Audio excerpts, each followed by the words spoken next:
Salut à toi jeune féru de photographie. Alors aujourd'hui on va pas faire une intro, ça sert un peu à rien, t'as lu le titre de la vidéo. Donc c'est FAQ, réponse au BTS photo. Donc sans introduction, on commence direct. Darling,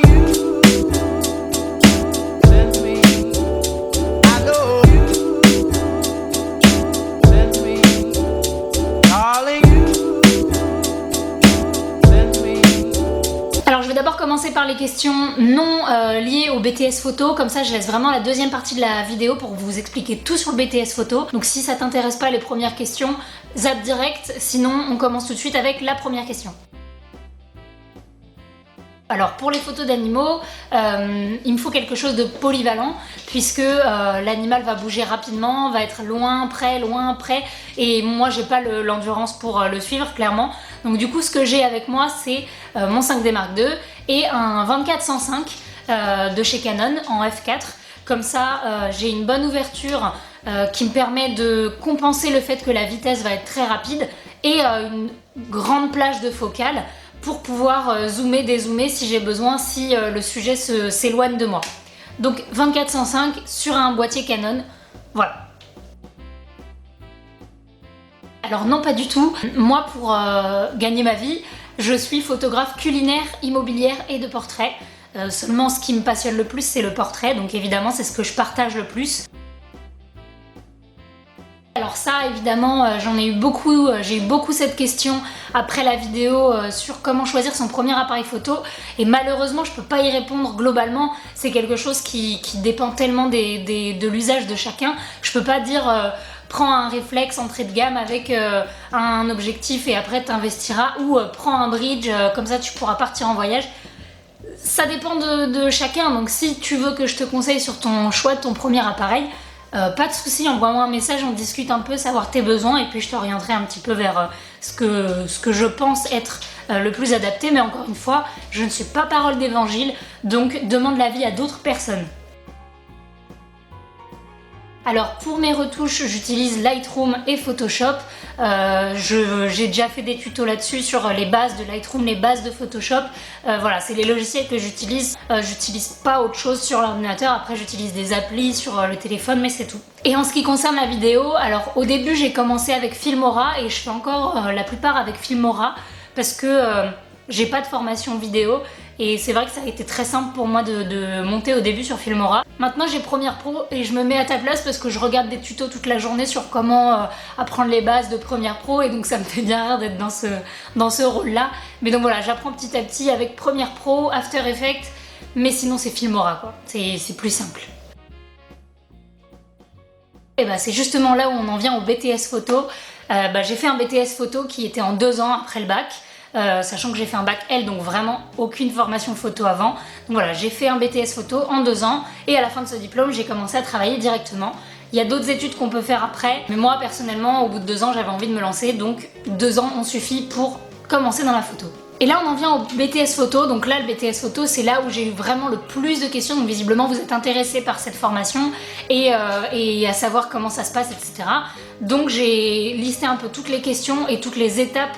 Et on va voir ensemble vraiment de A à Z tout ce qu'il y a à savoir sur le BTS photo.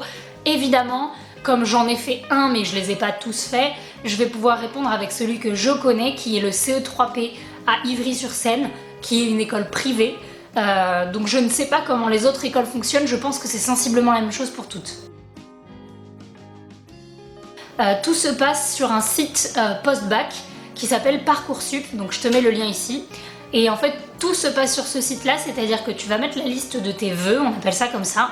Donc tu vas mettre la liste des écoles dans lesquelles tu souhaites aller, tu vas transmettre ton dossier, l'école va regarder le dossier via cette plateforme, va te valider ou non ta demande, va t'inscrire. Tout se fait directement sur cette plateforme et sur ce site. Alors qu'est-ce qu'on va regarder dans ta sélection? La plupart du temps, ça va être le dossier, donc le dossier scolaire. Donc ce qu'on m'a dit, c'est que ce qui est plus important, c'est, bon, les notes évidemment c'est important, mais ce qui est plus important c'est les appréciations que tu as eues, savoir si tu es quelqu'un de dynamique, de motivé, de voilà, tout ça, hein, tout ce qui compte quand on est encore dans des études.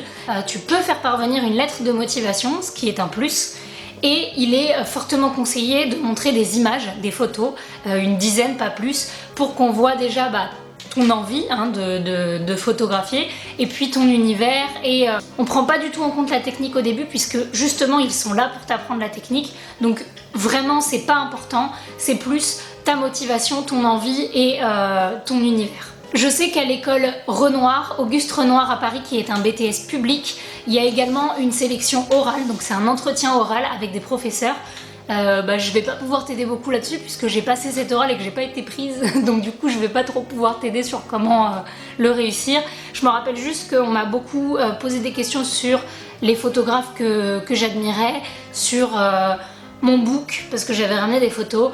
Après, ce que Renoir attendait, c'était pour moi, hein, c'est l'avis que j'en ai eu, Renoir attendait déjà que tu aies une certaine culture photographique et chose que je n'avais vraiment pas du tout à l'époque. Donc je pense que ça a pêché là-dessus, donc n'hésite pas à vraiment te cultiver, à être ouvert sur plein de choses, argentique, numérique, tout, et essaye de défoncer cet oral que je n'ai pas eu. En ce qui concerne les cours en BTS photo, tu vas avoir et de la théorie et de la pratique, donc c'est relativement complet. Il y a 25 heures de théorie pour 10 heures de pratique, et donc dans les cours de théorie, tu vas avoir la sensitométrie, la chimie, la technologie des systèmes, la culture générale et culture photo, et l'anglais. Et dans les cours pratiques, il y aura studio, donc prise de vue studio, prise de vue reportage, traitement numérique et traitement argentique. Donc la première année de BTS, elle est décomposée en 2 semestres. Le premier semestre, c'est exclusivement des cours. Et à partir du deuxième semestre, on te donne un projet photo qui va te former à celui que tu vas faire en deuxième année pour ta soutenance de BTS. Donc le projet photo, ça va dépendre des écoles, évidemment. Donc au CE3P, on avait eu un projet mode et un projet sur la ville. Mais ça varie selon les écoles. Et enfin, en deuxième année, là où tu vas préparer ton diplôme, tu vas avoir un projet photo important à réaliser sur toute l'année, en plus des épreuves écrites. Et ce projet photo, malheureusement, je peux pas t'en dire plus puisque ça change tous les ans. Donc voilà, c'est un projet où tu vas faire tes images, te construire un cheminement sur pourquoi tu as réalisé tes images de telle manière, pourquoi tu as parlé de ce sujet, tu vas poser une problématique, donc c'est vraiment complet. Alors les stages, c'est pour moi le gros plus d'un BTS photo, c'est-à-dire qu'il y a 3 stages de 5 semaines, donc ça fait en tout 15 semaines sur 2 ans de stage, donc c'est énorme.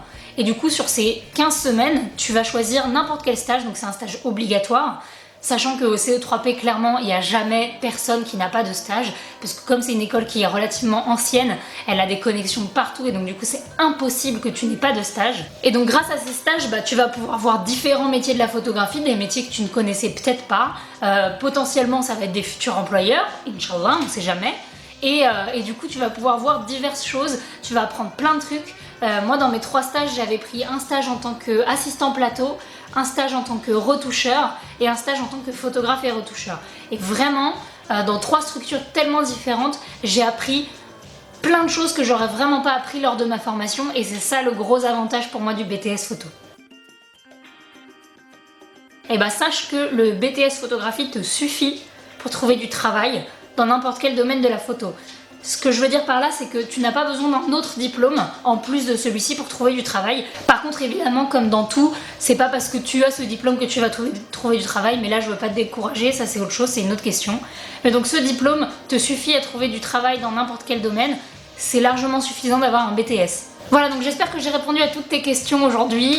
Évidemment, on fera un volume 2 de cette FAQ puisque plus cette chaîne grandit et plus il y aura de questions. Et d'ailleurs, je voulais te dire un grand merci de t'abonner à cette petite chaîne, de mettre ta petite cloche et de regarder cette vidéo et ces autres vidéos. C'est grâce à toi que je peux continuer à faire ça. Pour moi, c'est vraiment une grosse partie de mon travail. C'est une partie à part entière de ma vie. Et donc, quand je vois que ça grandit au fur et à mesure, je voulais te dire un grand merci. Bon, je crois qu'on a ce qu'il faut. Oui? Allez, on remballe.